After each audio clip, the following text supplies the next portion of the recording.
Good morning. I called the vote just when we were supposed to meet here, so thank you for waiting. So yesterday, we passed the Farm Bill, but strong bipartisan support for it, a bill that really was brought together in the Senate in a bipartisan way. Unfortunately, the Republicans here almost lost the rule on the Farm Bill because of some of the provisions it had for feeding the American people, nutrition programs, and the rest. It took Democratic votes to help them pass the rule for the Farm Bill. And it is a bill that is much needed for our farmers and ranchers. It has a strong nutrition part to it, and it has, again, strong bipartisan support. I think there are only 47 votes against it in the House of Representatives. Unfortunately, we are hearing now that the president may undermine the will of Congress by doing an executive order to take food out of the mouths of babies and families in our country, as well as undermining the forestry parts of the legislation. Again, we try to make progress in a bipartisan way, and the president then will try to undermine that legislation. On a separate note, we have had some success on our Me Too legislation, and House and Senate have come together. We still have some things we want more for the House, which we may pass it soon in the next Congress, but we have a great compromise, and I'm very proud of Jackie Spear and Bob Brady and Congressman Harper in a bipartisan way putting together that legislation. Right today, or was it yesterday, in the Senate, they passed a CRA, a Congressional Review Act, to reverse what the Internal Revenue Service had determined. They determined that if you have these nonprofit organizations that are engaged in political activity, you don't have to report the source of the money. This CRA passed the Senate that said, reverse that decision. That said, you do have to report the money. This is very, very important because a lot of this is very dark, tax-deductible, in some cases, money that the American people should know the source of it. Again, we are engaged in the year-end. I don't know if it's even possible for us to have an omnibus bill. We offered the president two options. One was the 6 bills as negotiated in a bipartisan way by the House Democrats and Republicans, and again, bicamerally agreed upon legislation, and one continuing resolution, Homeland Security. I'm not sure that was choice one to the president. The second choice was to have a continuing resolution that contained all 7 bills until September 30th.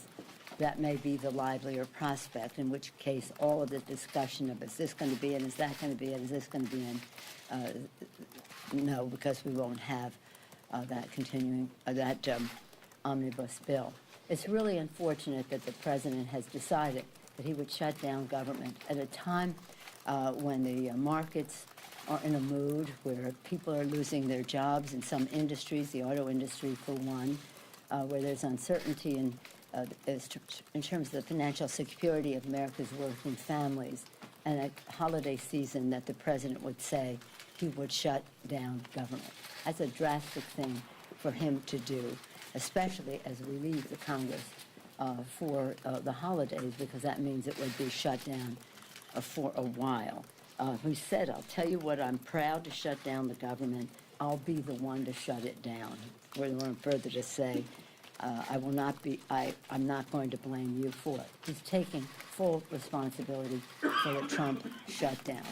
Perhaps he doesn't understand people need their paychecks. Maybe that's not the life he leads.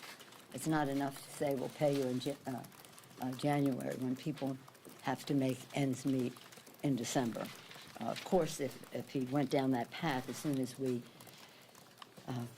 took over the Congress, we would pass legislation to open up government and send it to the Senate, and we think it would then go to his desk. But we don't want to have to go to that place.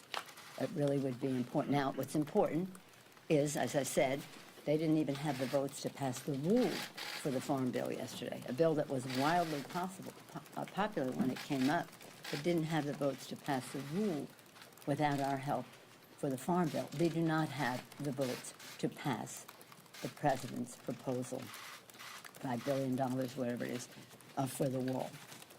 So I don't know why, nothing is going to change in that regard. I don't know why we just don't proceed to keep government open so that people can be home for the holidays and enjoying all of that. Anything else? Let's see. The Trump shutdown. We're very excited about our For the People agenda, lowering health care costs, increasing paychecks by building infrastructure of America. And we think that can be a bipartisan initiative working with the president. And again, cleaning up government. We will have H.R. 1 as one of our earliest pieces of legislation as we go forward. Again, we'll open a Congress. That's going to be a town hall meeting, an American town hall meeting with openness, with bipartisanship, and with proposals starting with that as those that are the most unifying and have the broadest support in the public. Any questions? Leader Pelosi, have you spoken to the president again since he called you on Tuesday afternoon? And would you describe any of this at this point as a negotiation, or are you sort of waiting to see if he's going to accept the offers that you and Leader Schumer gave him? No, and yes. No, I haven't spoken to him since he called the other day, which was a very amicable conversation. Amiable, I guess you would say, not amicable. And is it a negotiation, I talked to or are Chuck you last waiting? night to say, you know, we haven't had an answer. What might the answer be? Some of what I'm hearing on the Hill is that we might be more likely to have a CR until all 7 bills until the end of September. But again, that changes. It goes back and forth. So right now, Chuck and I are not in a negotiation of, we're not going for the $5 billion for the wall. We simply are not. Okay. Madam Leader, Yes, sir. what about the idea here that you said you think if there is a shutdown, it will go for a while? You take the gavel on the 3rd of January here. Does having a shutdown and having to deal with that first thing in January, does that impede your agenda at all of trying to then reopen government and get something through the Senate if there is a lengthy shutdown over the holidays? No, I mean, we just have to do it. It's the imperative. It's what is at hand that we have to do. But let's hope that we don't.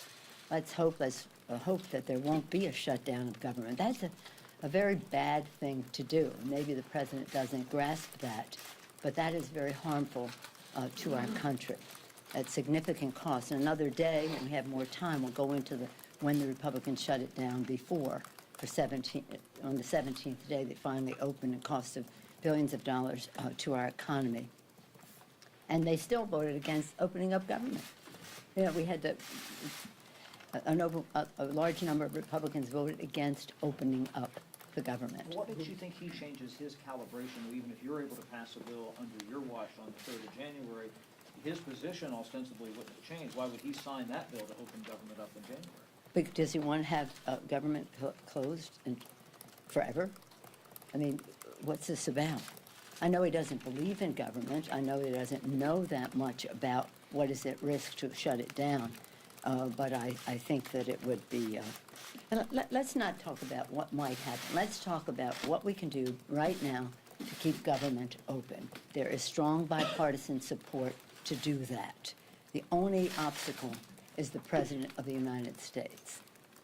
And by the way, the President said Mexico's going to pay for this. And we said, well, how are they going to pay for it? Well, they're going to pay for it when we have a new trade agreement. And that money, what money? What money? What money? That money will be used to pay for the wall. The money that businesses make. What money is he talking about that's going to go pay for the wall? It just doesn't measure up. Any other questions? On Friday, prosecutors in New York implicated the president's camp for essentially breaking 2 campaign finance laws, committing 2 crimes. Yesterday, prosecutors also said that the parent company, the National Enquirer, worked in concert with the Trump campaign to try to engage in this hush money. And the scheme. question is? The question is, what should the repercussions be for the president assuming these allegations are true. Well, let me just say that it's interesting that these allegations against the president are coming from his own Justice Department. This is not about Robert Mueller. This is about the Justice Department. So we'll see how they pursue it.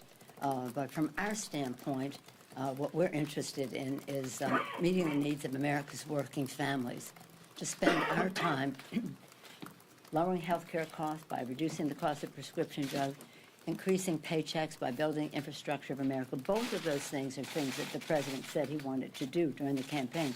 So this is common ground. And again, reducing the role of big, dark money in politics. I wish that the press would spend a lot more time on what we need to do here to meet the needs of the American people, instead of morning, noon, and night allegations against the president. The Justice Department, the Mueller investigation, they'll work their will. But there are other things that are going on that are newsworthy, and I think I think you'd have more viewers or readers if it would address concerns that people have, rather than just this ongoing coverage of what's current with the president from one day to the next. Madam So Leader, should the does that the mean- House committees not investigate this then? The committees will have to make a judgment at that time when they come in as to where we go. But again, the committees of jurisdiction have important work to do. We want to pass our H.R. 1 to clean up government, and Judiciary Committee pass the Voting Rights Act. That's really important to us. That same committee is a committee of jurisdiction for common sense gun violence prevention. That same committee is a committee for protecting our dreamers. The list goes on about the priorities that the committees have to establish. Madam Leader, that bill, H.R. 1, would compel presidential candidates to make their tax returns public. Do you think House investigators should seek to obtain the president's tax returns when you take power in January? I think that that's a Ways and Means Committee decision that they have to make. I think they see a path in that direction, but you'd have to talk to them about that. You just said But there this- was too much attention on the president Yeah. and all of this other stuff. Are you not concerned that the Ways and Means Committee trying to get the president's tax returns I think that would it's, create I a think it's a distraction? little more challenging than you might think. I think they'll take the first steps. But they also are going to try to make sure that the pre-existing condition benefit is solidified. They're going to be sure that some of the issues that are the work of the Ways and Means Committee are addressed. We'll have the trade issue that is there as well. Yes, there is popular demand for the Congress to request the president's tax returns. They will have their path as we go forward. I'm sure the White House will resist, and so question is, where do we go from there? But you know what? I went to this event the other night to honor Tom Lantos. It was a human rights event at the Willard Hotel, and Joe Biden was being honored, and I was introducing him. This is about human rights. And when we were in the kitchen talking with the staff, as we do, we go to the hotel, you see the staff and thank them, the service staff, the bus boys, one of them said to me, here's some advice I give you. When they ask about the president's tax returns, and he says, when they talk about the Mueller, when they talk about, this is a newcomer to America in the back of the restaurant, of the hotel restaurant, saying, when the president says the Mueller investigation is going on too long, just tell him, not as long as your audit, Mr. President. Wisdom from the kitchen of the Willard Hotel. Yes, Madam Leader, you've spoken in the past about not wanting to put an end date on your speakership so as not to make yourself a lame duck. And yet last night you struck a deal to be here for no more than a maximum of 4 more years. That's a long time. Long time. I was saying that one term was what I was saying. They were saying 6 months to begin with. I feel very comfortable about what they are proposing, and I feel very responsible to do that, whether it passes or not. That's what I'll say about that. Yes, sir. Back on the border wall, the president had a tweet today where he said that the renegotiation for the trade deal was Mexico paying the $5 billion Yeah. itself, that it pays for itself. Did he at all argue for that when you guys met in the Yes, Oval he the other did. day? He said that, but it doesn't make any sense. Does that sound familiar to you? It doesn't make any sense. That is basically what he's saying. Any benefit our economy might have from a trade agreement, a revised trade agreement with Mexico and Canada, would be spent on the wall instead of growing our economy and increasing paychecks for our workers. The American people are still paying the price. Mexico is not paying for this wall. But maybe he doesn't understand how a trade agreement works for him to say such a thing. But you asked the question about it, so you must have thought it had some I just merit. wanted to get your reaction to it, knowing that it was a fresh tweet I this mean, morning. really, first of all, he doesn't even have the trade agreement.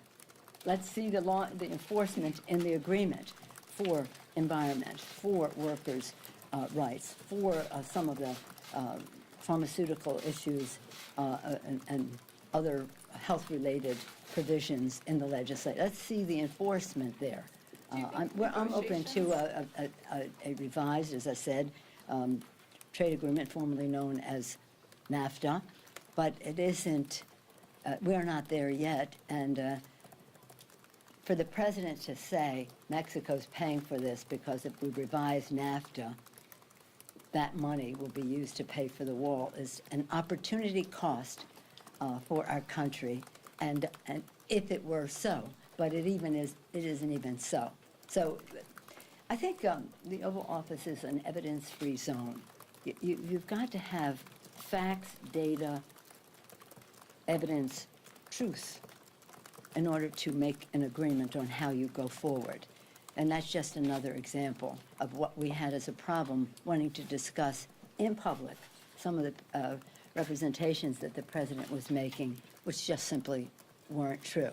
But out of respect for the office that he holds, not to keep saying that in front of the American people. But in this case, maybe he could find somebody who would support that and say that's probably a good idea. I mean, not anybody with knowledge of trade agreements, but somebody who might agree with him on that. But in any event, we have important work to do. We want to keep government open for what it means to America's working families across the kitchen table, especially in a holiday time, so that they have cash to do their Christmas shopping, but in some cases, it's just a question of survival. So for the president to be cavalier about cash flow and paycheck-to-paycheck families is just something that we hope I pray that he will resist. And I did tell the president that I prayed for him. He said, "That's news, go tell the press." So I am. Thank you all very much. The Niners getting the first round pick? Hey, how about that game? The Niners, last place. The Niners are in last place, so they're gonna get the first round pick. No,